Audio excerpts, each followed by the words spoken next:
Good morning, students. Here we are going to start our next topic, that is features. Okay. So, silent characteristics of sole proprietorship form of organization are as follows. कुछ features हैं जो sole proprietorship के हैं वो दिए हुए हैं. First one is formation and closure. There is no separate law that governs sole proprietorship. ऐसा कोई सेपरेट लॉ नहीं है जो सोल प्रोप्राइटरशिप को गवर्न करता है. Hardly any legal formalities are required to start a sole proprietary business. Hardly किसी भी फॉर्मेलिटी को कंप्लीट करने के लिए हमको सोल प्रोप्राइटरी बिजनेस की ज़रूरत पड़ती है. Though in some cases one may require a licence. कुछ केसेस में आपको लाइसेंस की ज़रूरत भी पड़ सकती है. Closure of the business can also be done easily. हम सोल प्रोप्राइटरशिप बिजनेस को ईजीली बंद भी कर सकते हैं. Thus there is ease in her personal property to repay.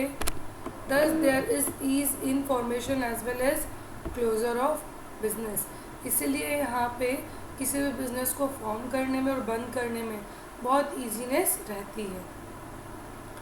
Second is sole liability. Sole proprietors have unlimited liability. Sole proprietors की जो liability दायित्व रहते हैं वो कैसे रहते हैं? अनलिमिटेड.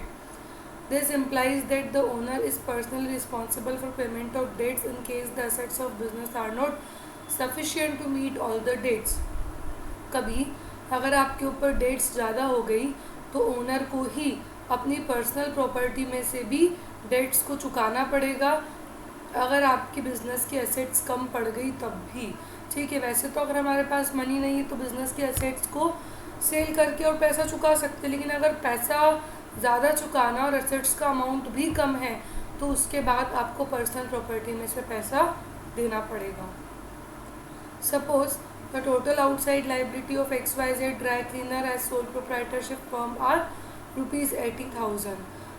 XYZ ड्राई क्लीनर है, इनकी आउटसाइड लाइबिलिटी है टोटल 80,000 डिसोल्यूशन के टाइम पे, लेकिन इनके पास एसेट सिर्फ 60,000 की थी.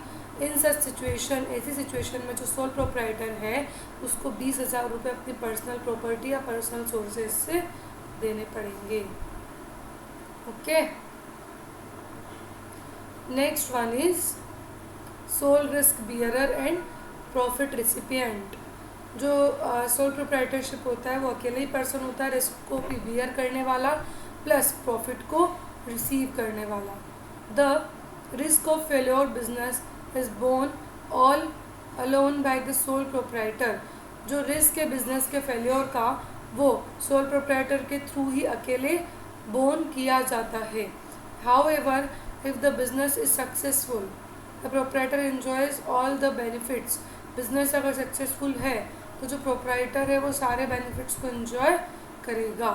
He receives all the business profits which become a direct reward for his risk bearing.